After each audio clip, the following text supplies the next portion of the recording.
Hey everyone, and welcome back to the channel. So today let's take a look at the 2025 Toyota 4Runner Trailhunter. This model is finished off in Everest. MSRP is just over $69,000. There are quite a lot of trim levels that you can go with. For the 4Runner General, the TRD Pro, and the Trailhunter are going to be the top two trim levels. Now this is powered by the 2.4 liter 4-cylinder turbo. It's also paired to the hybrid system and the 8-speed automatic. Pumps out 326 horsepower, 465 pound-feet of torque. It's primarily rear-wheel drive. It'll do 0 to 60 in 6.5 seconds, and it has ground clearance just over 10 inches. Now with the Trailhunter as well, you get the bronze wheels, and there's some other options that I will go over. So starting up front, you'll notice bronze on Toyota. There's also a forward-facing camera. There's a sensor for distance pacing, the 20-inch LED light bar, along with the rigid fog lights on both sides. There's parking sensors, a dark housing for all of the headlights, and you get this high clearance design for the bumper, so a little bit better of an approach angle. There's also skid plates underneath, and then some really nice bulges coming down the hood. Now this also has those 18-inch bronze wheels along with an all-terrain tire, and it's also equipped with the Old Man Emu suspension along with the Trailhunter stamped upper control arms finished off in bronze. You'll notice plastic for the fender arches, and then this is also equipped with the snorkel. So you can actually hear the turbo noise when you roll that window down, which is pretty neat to see or hear.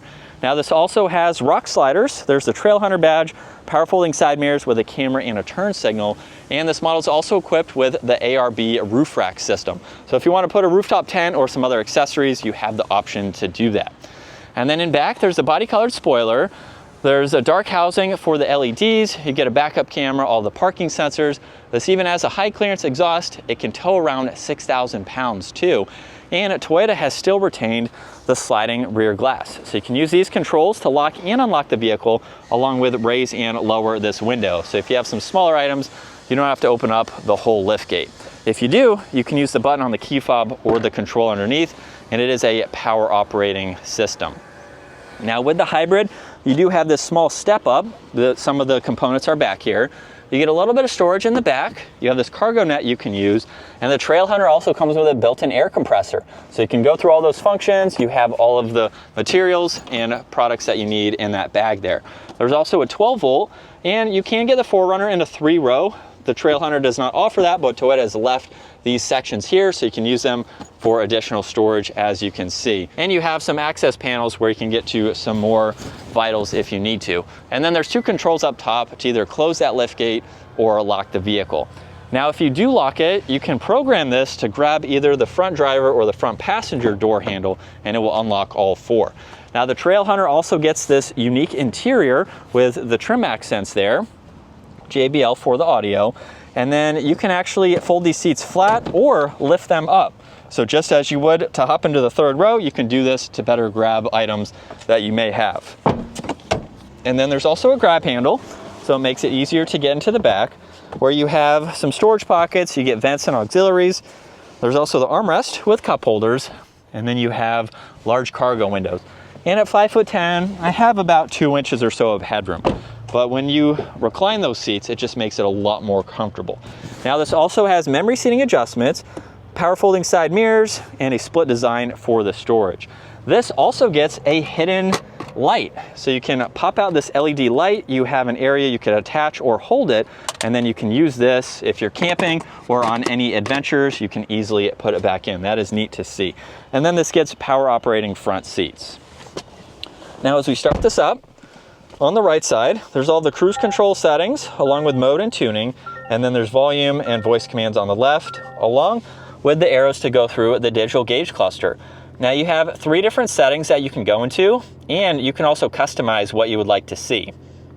So you can do that on the left, the right, and the middle, and have all of these presets ready to go with what you would like to use and see the most, which is nice. Now on the left, you can actually adjust the pitch of the headlights.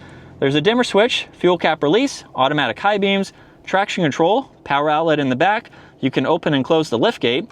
You get 4 auxiliary switches, the light bar up front, fog lights, and the cargo light. And then there's the removable JBL audio speaker and the large infotainment system. Not a whole lot to go through, but it's very beneficial with your phone paired. You have a large screen to view all of that information. Now there's volume along with vents underneath that. You have dual zone, heated and ventilated seats, heated steering wheel, rear adjustments, and then more toggles for all of the climates. There's wireless charging with auxiliaries, plenty of storage, and a grab handle for your passenger. And then you have a lot of different camera angles for this truck. So you can go through all of these, including some exterior angles. So if you're going off-road, you can even pull up some off-roading camera angles there all at once, and you have some towing angles too. So very well equipped with the visibility that you need. And you can also shift using the shifter. Now there's the e-brake with auto hold, four-wheel drive selector. You get tow and haul, multi-terrain select, downhill assist and crawl control, and then a few on-road settings to scroll through. Now there's a trailer backup assistance along with the trailer braking system. You do have a view button, so you can push on that and look at these two angles before you put it into drive or reverse. There's a rear locker, sway bar disconnect, cup holders, and storage.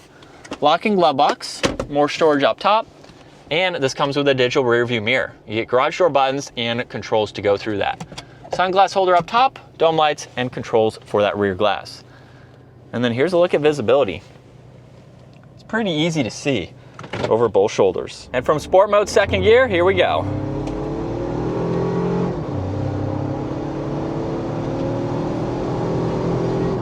And we can easily get up to speed. Now the shifter's not going to be the most responsive. You're mainly going to use this for towing situations or off-roading to hold the gear or to limit it from going to a higher gear. So you can use that to shift if you would like to, but it's mainly for those purposes. And we can easily get up to speed. So this has plenty of power. Now the base 4-cylinder, so without the hybrid, also has a good bit of power. It has a little bit more torque than the outgoing V6. But this is what it's like to be behind the wheel for the 4Runner. Definitely a great SUV. This is a rugged SUV that you can daily drive, be very comfortable in daily driving, but it is something that, especially with this model, you can go off the pavement and it's going to be incredibly capable. Now we haven't actually taken the new gen 4Runner off the pavement. We have it in the Tacoma, which of course is going to perform a little differently, but this is going to most likely perform just as good. So hopefully at some point we will be able to off-road these and really see their capabilities. But super nice SUV to drive. Not a lot of wind noise at highway speed, so it is pretty composed feeling, which is nice. And I really don't have any complaints with it. So possibly this will be an SUV replacement in the future to add to the garage. So maybe sometime next year, we'll see. I don't have any complaints with it. It's very similar to my Tacoma. I do like the fact though that in this particular model, when you put it in reverse, both of the side mirrors will angle down, and then you do have power folding side mirrors, which I don't think any of the Tacomas have. The Limited might have it, but it's interesting to see you can actually spec these differently as well between Tacoma and 4Runner, so they don't have the same options, which is a little bit interesting since they're kind of the same, but you have two great an SUV and a truck, just depending on what you like to go with. But the 4Runner here, very nice materials, good seating position, and just a really nice SUV. So if you enjoyed today's video, give it a huge thumbs up, consider smashing that subscribe button so you can stay up to date with our daily uploads, and I'll see you all in the next video.